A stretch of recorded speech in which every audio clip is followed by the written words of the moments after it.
All right, hey everybody, we're joined by Field Yates of ESPN. We're getting ready for the NFL draft. Field, we were just kind of talking about this. You're a Bills believer. You're high on the Bills. Why do you think that they're the real deal?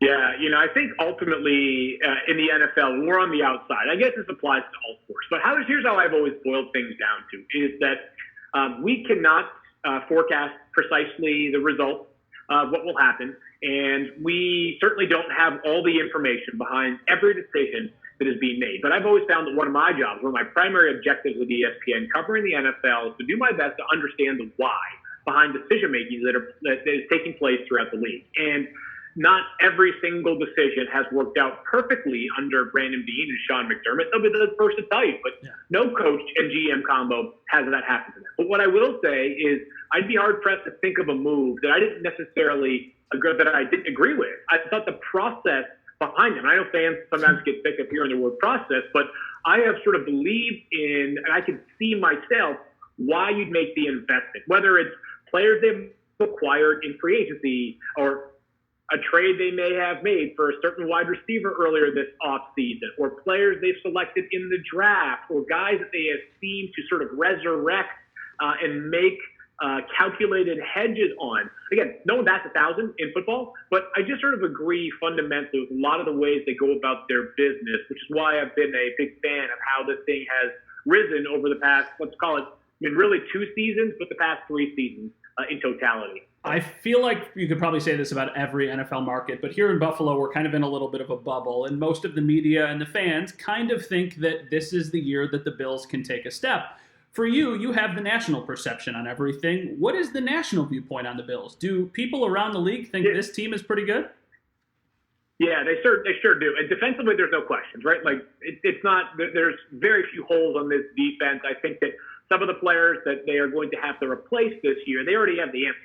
Right? So I think Jordan Phillips is sort of the Ed Oliver role, right? I mean, and not that Ed didn't play a lot last year, not that he didn't look great down the stretch specifically, but Jordan Phillips had a great year last season. I mean, 9 sacks, he was awesome. But Ed Oliver is going to be your play-wrecking defensive lineman now. Lorenzo Alexander is really difficult to replace just because one of the finest people in football, regardless of team, position, role, you name it. But defensively, I'm not worried. Offensively, I like how they have continued to find ways to make Josh Allen better that don't necessarily involve Josh himself, right? I mean, you add Stephon Diggs, you continue to fortify the offensive line. Those kind of things help make Josh Allen better, separate from his own stride that he's going to make, which I think are going to continue to be notable each year. And Josh, like any third-year quarterback, is not perfect, and I feel like I've used that phrase twice, and that's 2 times too many. I think people should understand that no player or coach or anything is perfect in football.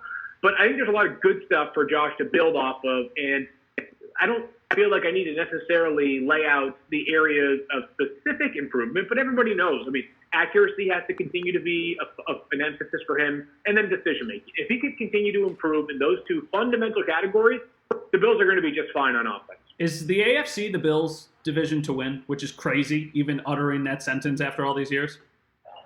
Here's how I look at it. I know that Brandon Beane has been very, he has talked, hey, listen, I'm not writing off the Patriots. He's the last person to write off the Patriots. I actually think that's sort of a responsible thing for all of us to do, right? It's 20 years of excellence. It's not like they just are going to roll over and, hey, 4-12 is good. The division is somebody else. But this is the most open the door has felt. I think that's where that to me feels like a responsible way to analyze the AFC East, is that the door is more open than ever.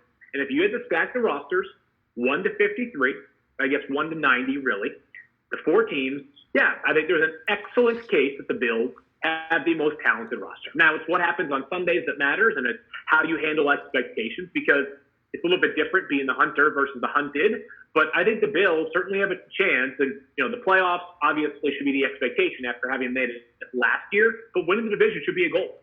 With the draft coming up, obviously they get rid of their first-round pick for the Stephon Diggs deal. At least here locally, that move has been praised because they are kind of a win-now team. If there is a hole on the roster, where do you think that they should use that pick? And obviously it's going to be later. It's a second-round pick at 54. Yeah, 54. Well, really interesting. So I've thought about this a lot recently, in part because I've been looking at some fantasy football stuff. Yes. And I've wondered whether or not Devin Singletary needs one more running mate in the backfield. And maybe not the first pick that the Bills make at pick 54, but maybe they add somebody there. I know TJ Yeldon earned some praise from Brandon Beane recently, but I do think running back depth is something they'll continue to address. I think the offensive line still needs to be the spot that they hammer some more. I know that Cody Ford's going to be a better player in year 2 than he was as a rookie, like all players. And Deion Dawkins bounced back nicely in his 3rd season last year after sort of a topsy-turvy start to his career. Rookie year up, second year not so up. I think offensive line depth will be one. And then pass rush, right? Can you find a little bit more pass rush? Mario Addison, such a productive player, quietly gets like every year, he rolls out of bed and gets 8 sacks a season. But even more pass rushing depth, I think, will be a spot for the Bills to consider. So I know I mentioned the defense is just fine earlier, but you can't turn a blind eye to your defense just because you think it's going to be in really good shape. Last question for you, because you brought it up. I actually did a mock draft with my friends for fantasy football earlier this week, and I was shocked to see the very, very early rankings that Josh Allen is actually ranked higher in some places than Aaron Rodgers, and I get that it's 2020 and times have changed, but from a fantasy perspective, I would imagine the big 3 are Singletary, Josh, and Stephon Diggs, right? All right, so a little spoiler here. If I get in trouble for releasing this now, I'm going to have you talk to my boss at the ESPN. Deal. But I've got Josh Allen actually like 5 spots ahead of Aaron Rodgers. I have Josh as things currently stand, and we'll see what happens. There's always kind of player movement that can shake things up. But I'm at quarterback 6, and he was already performing at a high level, right? I mean, there was a time during his rookie season where he was the number 1 quarterback in fantasy for 5 weeks. Like over the course of, I think it was like weeks 12 to 16 of a rookie year, number 1 quarterback in fantasy. Such an athletic guy. Obviously, the weapons are much better this year, much improved, I believe, this year. So I think really the 3 players, you're right. It's Josh, it's Devin Singletary, it's Stephon Diggs, and then does somebody emerge? Can John Brown replicate last year's success? Can Dawson Knox kind of take a leap here in his 2nd season? Showed some promise there.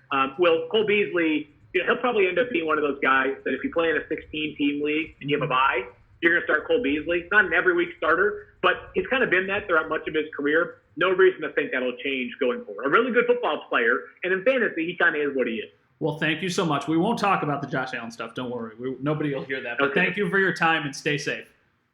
Appreciate that. Right back to you.